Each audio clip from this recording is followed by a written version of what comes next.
Welcome to Wellness Wednesday. My name is Keely Severson, and I'm here with Eric Johnson and Alicia Swami, and today we are going to talk about the doctor dilemma. Can you hear me, Alicia?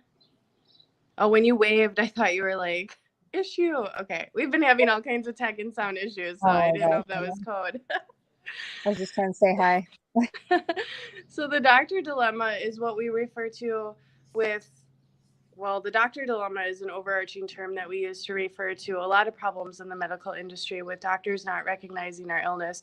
You may have noticed if you're trying to get help with mold illness that the doctors who accept insurance can't really, they might be able to do like an allergy testing that may or more likely may not find your issue, but they can't really find like the toxicity symptoms. They don't really have testing. The American Medical Association doesn't validate this as an illness, so there's no validated testing. There's no set signs and symptoms. And then the healthcare professionals that are more like out of pocket, um, a lot of them don't seem to really understand this from the hypersensitive perspective and sometimes lead patients misguidedly. Eric, for those of you who don't know Eric is an original prototype for chronic fatigue syndrome, which was when the CDC came to investigate a mystery outbreak. People caught a virus, and those in sick buildings did not recover from the virus. So the CDC came in to try to figure out what was going on. There was no really final answer, and mold was found in the rooms of all the sick teachers. And Eric has been trying to bring this to the attention of researchers and doctors and say, hey, look, something is going on with mold that wasn't before entered in the peer-reviewed literature. Mold is behaving really odd, and we have this famous syndrome that's represents a new type of illness expressed by mold. And really his whole history, he hasn't really been able to get eyes and ears on this from doctors and researchers that he's approached. And to some degree, it seems to be like a sociological hierarchy issue. Like, look, he's drinking beer. Who would listen to him? I mean, um, you're not a doctor. You're not a researcher. But it's How, Modelo. oh, well, then you're a science god. I mean, come on, get a lime and some salt, man. But really, it's really actually a sad state because it represents the medical community not being able to learn and observe an actual patient population and make new observations and make new discoveries. When we try to discuss some of the higher order concepts with researchers, they'll say things like, well, you have no evidence. Well, that's not in the literature. Well, you can't prove it. This isn't a reflection or a proof that what we're saying is completely wrong. This is just this mental block that they have where you can't describe something, be heard, be believed, have that observation be validated by a medical team, and then have them try to figure out what's going on. Because if they don't have something in the peer-reviewed literature to reference, then they just say it doesn't exist. Apply that line of thinking to literally any other discovery, and you would stop all progress in its tracks. Eric always uses the example of Semmelweis, who's the guy who like brought hand washing to the forefront. All of his colleagues thought he was crazy when he introduced this concept. And now we just went through a pandemic where like one of the biggest things was like wash your hands regularly. If we're going to continue with this mindset in the medical community and our researchers of we can never observe anything and only known what's ever known, do you guys see how that plays out in the long run for health and medical discovery? That's a really dark place to be in terms of medical progress, especially when you're as sick as we can get with mold illness. Now, Eric has seen this sociological failure in the medical history for the last 30 years, and he's been actively advocating against it. And if you've heard any of our podcasts or seen any of our live videos, you know that Eric is a very, very kind, well-spoken, calm genius. He's very smart, so interesting to listen to, so nice to have a conversation with. And if you're also in his group, the Eric Johnson Effect, and you've never spoken to him or seen our podcast, you might think that he is abrasive, aggressive, shaming, belittling. I mean, these are things that I've heard people say, and I think it's important to point out that that is actually an intentional strategy that Eric uses, because Eric, for years and years and years, he's been at this for 35 years, remember, you guys. He's played nice. He's gone to every research institute. He's gone to every researcher. He's talked to every doctor. He's said it the nice way.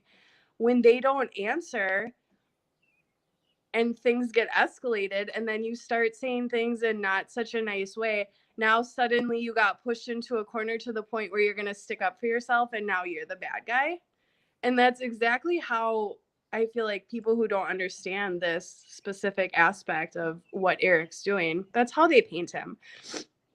I was I'm sad to see accusations of us like belittling and shaming people. I know that we're not going to make everyone happy. I know that we're not going to be everyone's cup of tea. I'm fine with that, but to see this so misunderstood, to say you're shaming people who believe differently, you're belittling people. Well, we're saying provoking things to try to get a response and to try to get a point across. And it's not to be belittling, it's to provoke a response because we don't want to be ignored. If you have seen your kids fall to pieces, or a loved one have their life destroyed, or you've lost your mobility or ability to function, or your job or your home or your family, why wouldn't you want the fiercest advocate on the planet badgering the people who aren't listening to us about what's going on with our health, and who are telling us, no, mold doesn't do that, it's not in peer-reviewed research? What do you want?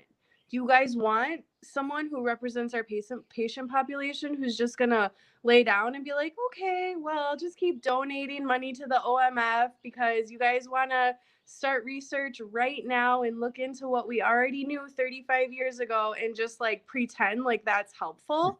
That is the most, sorry, I'm going to say it, bullshit, fake activism at its finest. Okay.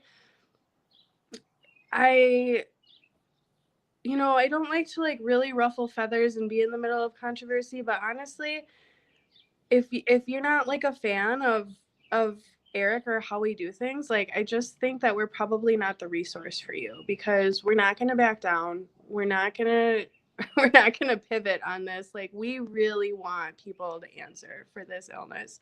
I have seen this take so much from my family and myself, and I know Eric and Alicia have suffered immeasurable loss as well. I mean, there's like a life after mold where things are literally just never the same. And if you have a problem with us standing up for this being ignored, then I'm sorry to say, but you're actually on the side of the oppressor.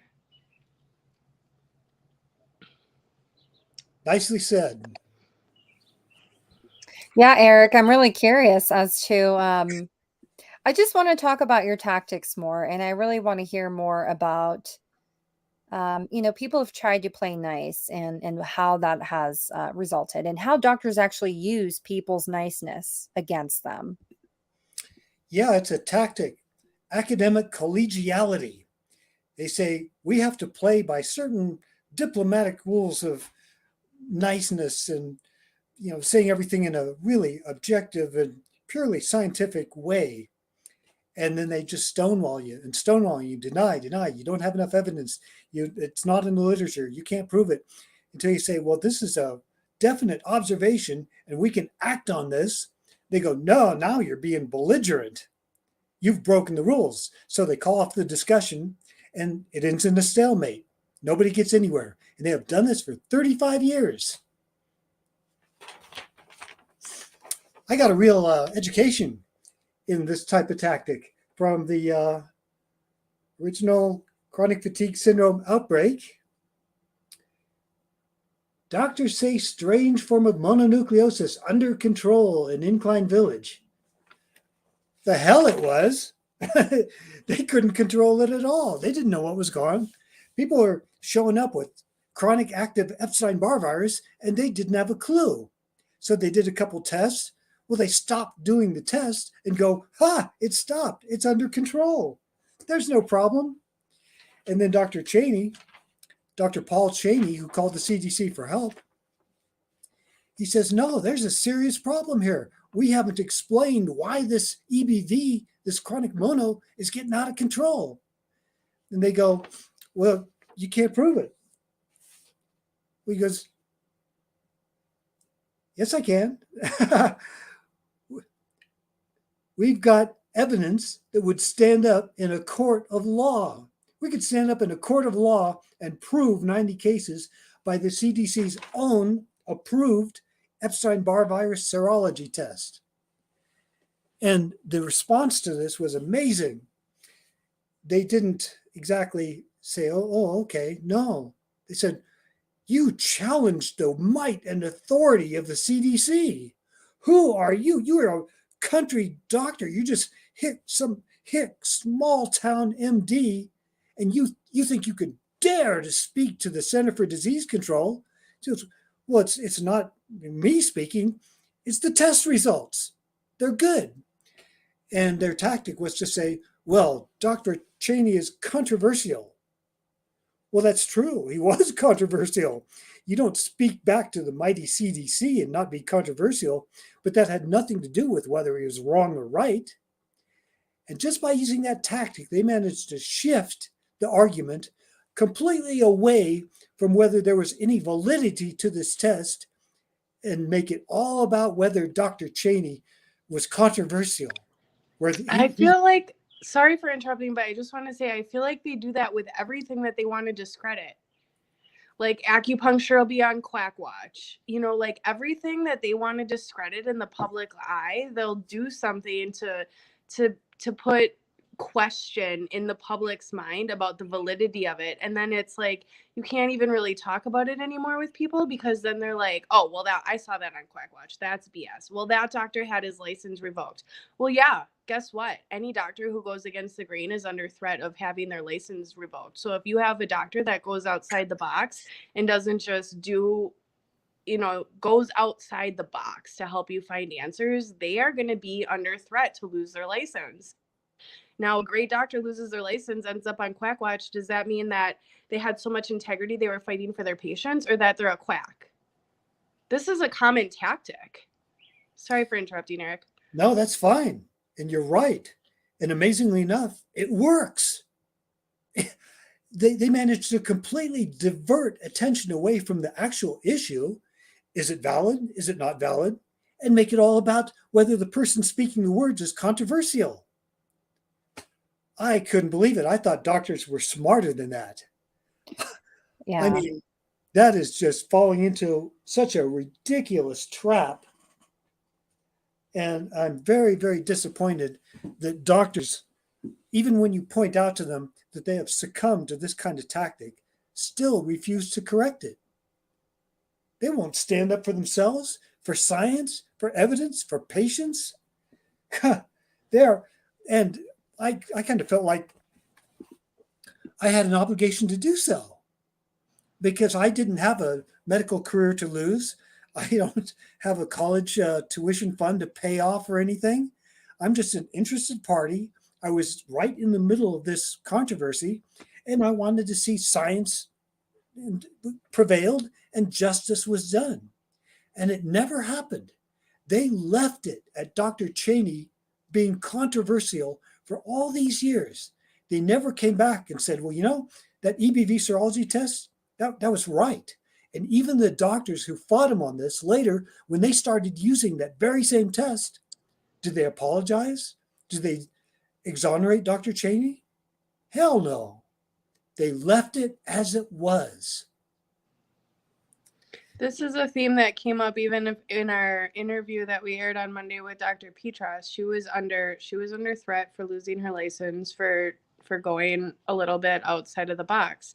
And behind the scenes, the three of us have spoken about like what are the sociological factors that are keeping doctors from speaking up. Like, we know they have tons of medical debt. We know that they're hindered by what the American Medical Association recognizes. We know that they're hindered by what insurance will cover or what there's a billing code for. But and also we learned from watching an interview yesterday that doctors are trained to have a certain level of arrogance, specifically so that they don't get too attached to their patients when they die. So part of their training is to develop their arrogance so that their jobs aren't as hard on them. So it's like they're being groomed to not have so much compassion for their patient base. Now, what does this do in actual practice? It creates doctors who can't find anything that's not already entered in peer-reviewed literature. They can't really start diagnosing things. They don't just have free range to use their medical opinion. Like, this is very alarming. Doctors do not just have free range to use their medical opinion in the manner that they see fit. There's so many restrictions.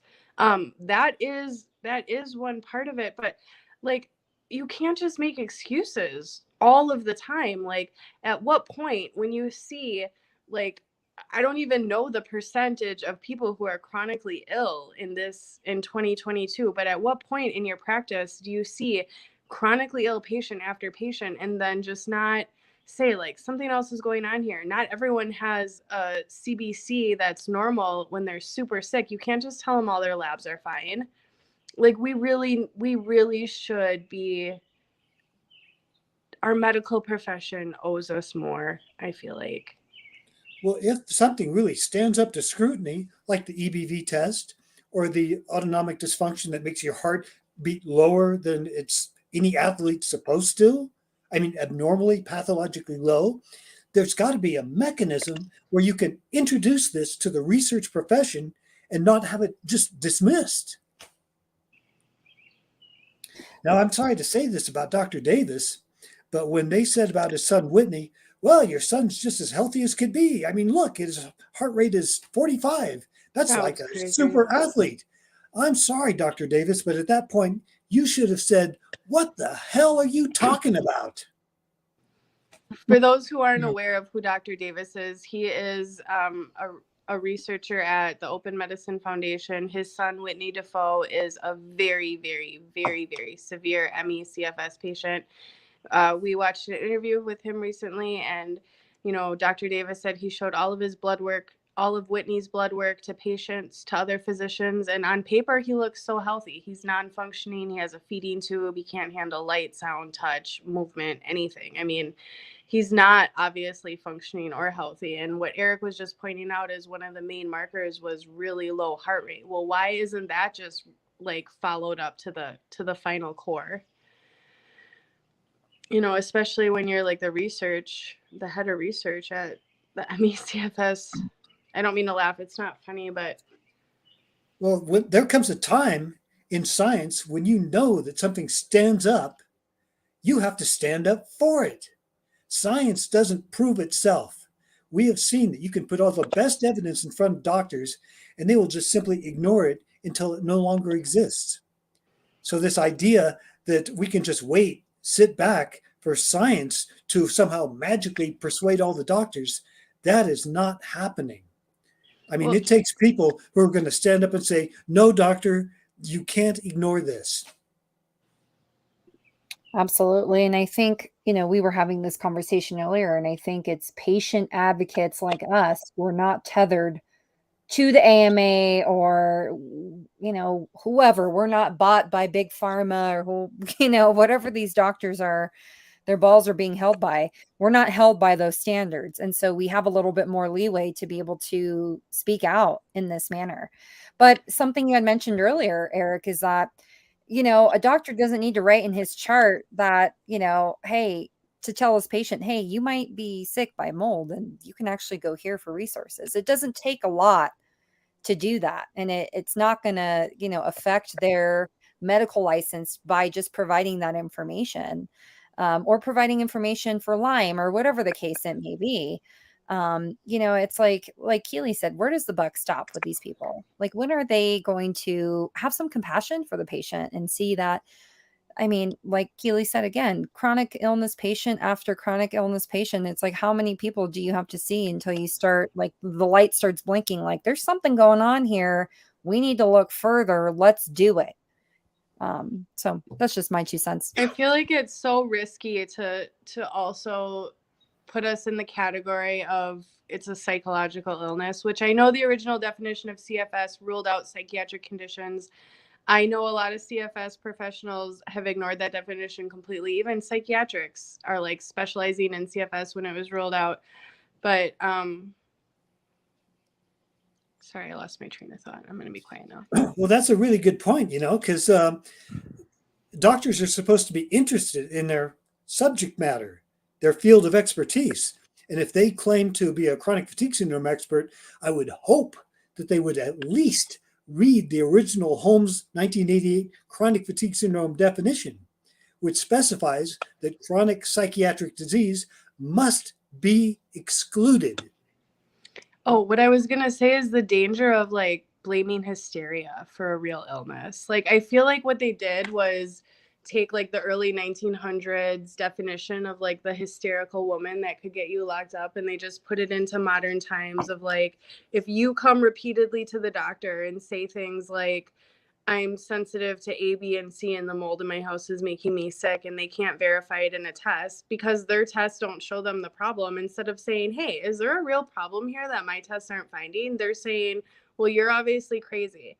And I just think that like that threat of putting us under a psychiatric category or like the modern day of hysteria is such a dangerous way to approach medicine, to just put someone in a crazy category because your small mind can't comprehend it and you don't want to do more work. No, I'm serious. It's just it's the modern day equivalent of just like throwing us in an insane asylum because they don't understand what's going on. Well, if you look at the whole field of psychiatry, psychology, it's all self-reporting. I feel this way, I feel that way. It's not these doctors are never diagnosing with biometrics, right? And so that in itself is dangerous, I think. Just because someone says that they're sad doesn't mean that you need to slap a label of depression and bipolar and schizophrenia and whatever the hell else that they throw on people. And so that's a whole other situation we can go into another time. Well, it's natural when you have caught hold of something to try to push the boundaries and see how far this applies. But you've got to recognize those boundaries at the same time and not exceed them. And there's no restraints on psychiatrists. Nobody steps up to stop them. Yeah, once you get that label slapped on you that you're a whatever bipolar schizophrenic, boy, I mean, Yeah, that's extremely if hard to you get away are a otherwise normal, healthy appearing adult, but you've got a heart rate that's below 40 beats per minute, and the doctor says, "Oh, I guess that's just stress." No, they have just thrown you in the trash bin. And where's your defense? You should be able to say, no, the dysautonomia is clearly evident here. An athlete should be about 60 beats per minute. If it's any lower than that, and I am not a super Olympic athlete, I want you to ask what's going on, look for a cause, and not just throw me into the psychiatric trash bin. Something you mentioned earlier, Eric, was you know, before the computer, doctors were able to get away from, denying things. But now that, computers have long memories, quote unquote, what you said, it's catching up to them. I mean, how many doctors know about mold at ground zero for chronic fatigue and basically CFS, aka mold illness? But they still continue to say that it's some esoteric situation or something else is causing the chronic fatigue. It's a virus, entity or whatever. It's so crazy to me that they can know these facts and then still continue to deny them. Yeah, it appears that doctors have always done this. If they found it to their advantage to omit information just to manipulate the audience a little bit, they would feel free to do so. And that's a little white lie. I didn't commit any crime. I just said nothing. Now, wait a minute. If you know something, you are supposed to speak up. It's in the Hippocratic Oath, remember? So, in the old days, it was very hard to record an incident where a doctor clearly knew and understood evidence that he was supposed to act on, but didn't. But now, with the computer, it's pretty easy. If a doctor clearly understands something and does not act on it in a proper researcher manner, wow, there's a record of it and you can spot it. So would you say, Eric, that the doctor of today is more of a threat to society than I don't know. I don't know where I'm trying to go with this. I think you know where I'm trying to go with this. Do you feel like they are doing more damage than they are being helpful for people? It's hard to say how much damage they've done in the past by these tactics. It must have been huh, immeasurable. I mean, incredible. But we really don't have a good means of recording and seeing just how much damage was done. But with chronic fatigue syndrome and mold illness, we very much do, because their failure to act on this information has cost people everything they had to give, their lives, everything. And they were aware and they were supposed to act on it, and they didn't. And they are counting on people not being able to look back and go, wow, you knew about this, but you said nothing. Eric, I have to give it up to you. 35 years of this would be exhausting, but you really have shown and proved your level of integrity and just ferociousness. You are the only one out here trying to jump down these doctors' throats and trying to shake these researchers into action here. And it really is crazy when I see people on your page saying that you're just a bitter old man or whatever. I mean, the hell with you guys. He's the only one fiercely advocating for us in this illness. Come on. And that's why Keely and I are here with you to support you to continue with that ferocious advocacy, because who else is going to fight for us if it's not us? I mean, at the end of the day, I think it's very clear that no doctor is here throwing a life vest for us to get out of this mold mess. Like all three of us have had to do it ourselves, and mainly because of what you've done yourself, Eric, in terms of your experimentation, being a citizen scientist yourself, being an advocate and activist. Because of you, a lot of us are here fighting for others who don't have the energy to do so, are so sick, are dealing with their kids and watching them fall apart. For Christ's sake, we are going to continue doing what we're doing. And if you don't like what we're doing, goodbye. There's other groups out there that are foo-foo, that are all about the whatever aspects that you like. Go to those groups, because out here we're fiercely advocating for all of you guys, regardless you like it or not. And we're not going to stop. We're going to keep going and really get some answers here. And that's my hope, my goals, my dreams for Exposing Mold, that we continue uplifting your work, Eric, your effort, and continue helping others. So Mic drop. mic drop. Let's go to the comments section over here. Let's see what we got going on. We got Elaine done. I had everything in my labs and neuropsychological testing. Actually, it was clearly mold. So I'm guessing what you mean, Elaine, is that all your labs were normal except the neuropsychological testing showed some irregularities. So I don't know what that means. Did the doctor confirm for you that it was mold injury? Did you confirm yourself? I have a lot of questions for that comment. I did post the link in the comments here of our response to Dr. Ron Davis's previous interview with the OMF Foundation. Please, please, please watch that. It's titled OMFG, oh my fucking God, because that's how we felt when we watched that. Sorry, I cursed. But it is what it is. This is our platform. If you don't like it, goodbye. I have Brenda Bourdet here, probably low blood pressure too from the poisoning of mold. I'm assuming she's referring to Whitney Defoe. I don't know if Dr. Ron Davis had mentioned that Whitney Defoe had low blood pressure, but yes, that does seem to be a symptom that a lot of people have when they're in mold. It seems to vary. Like some people have low, some people have high, some people have low and high. And so that does happen with a lot of mold patients. Eric or Keely, do you want to comment on that? Mm-mm. Okay. Tony Catalina, my best friend is a doctor. When I hang out with her and her doctor friends, they would say, you don't ever search for the disease. The priority is just to treat the symptoms. Oh boy. So in their minds, treat the symptoms, you treat the disease, which is not always the case. I'm an engineer. This is completely different to how we approach problem solving, where we do a root cause analysis to determine mechanical problems. Fantastic. That was a great great comment. Keely, Eric, do you have anything to say? Maybe that's the advantage. You need to think like an engineer, not like a doctor. Absolutely. Yeah, treat the symptoms and then you treat the disease. Boy, that's some load of crap. Anyway, so Christine Carry On, agree 100%. Thank you for exposing mold and all the other crap that comes with it. For that. There's some Thank you crap. for enduring us. We are a wild bunch here. Elizabeth Mosher, pharmaceutical injured, so I don't trust doctors. I'm so sorry. I don't know what that means, if it was from a drug or a vaccine or a procedure. Would like to learn more. But yeah, that is definitely a viable thing that is happening these days. Lucy is clapping. Thank you. Elizabeth is saying, go Eric with a heart. Do you see that, Eric? She said, go Eric with a heart. People love you. Come on. Brenda Bordeaux, you guys are all awesome. And Christine Caron, medical professionals only diagnose conditions for which they have a drug for. Absolutely.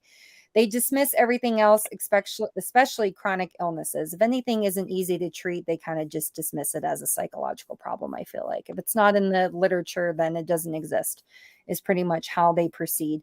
Eric or Kaylee, do you want to say anything on that? No, that's Well, that is a sociological problem that needs some examination. Why do doctors have this blame the patient tendency inherent to their culture? Yeah, it's very weird, right? What were we going to say, Keely? Well, something that I shouldn't say. Hey, I mean, That's I why just I said that stopped word, myself. so you might as I was well gonna let say, it well, out. I was gonna say, well, they're so arrogant, and we know that they are because it's literally part of their training to reduce their compassion, so they don't have to quit from seeing people die. You know, it's funny that Dr. Sir William Osler, the famous physician who started Johns Hopkins and is well known for saying, listen to the patient. He will tell you his diagnosis. He warned that the way the medical system sets up selects for people who can spew out information but aren't free thinkers, that aren't artists. They're not skilled in the art of diagnosing and picking out clues from patients. And he warned that if the medical system isn't shaken up from time to time by new ideas and new blood who are willing to take the step of listening to the patient and responding to observations, we were going to wind up in a situation where the entire medical profession is dominated by people who stand up for the old information and won't let any new information in.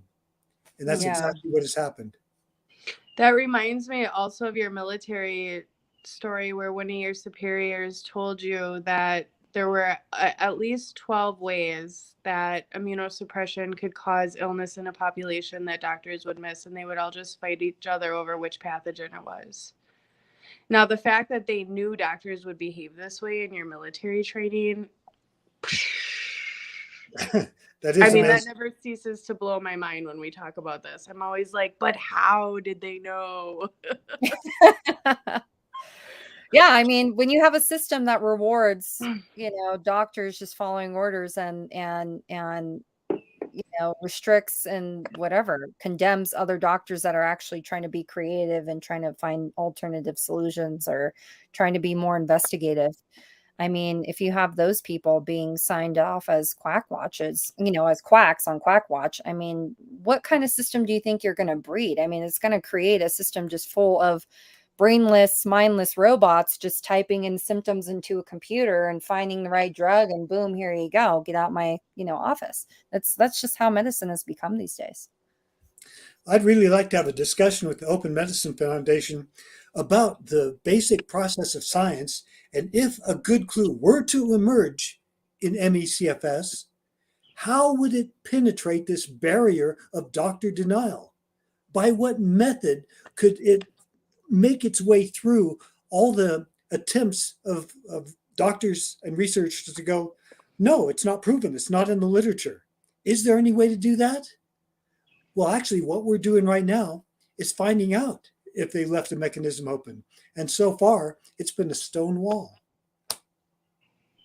Oh, it's very interesting to watch unfold for sure. We have Mary Hayes Kaminsky. I'm sorry, guys, if I butcher your names. I sincerely apologize.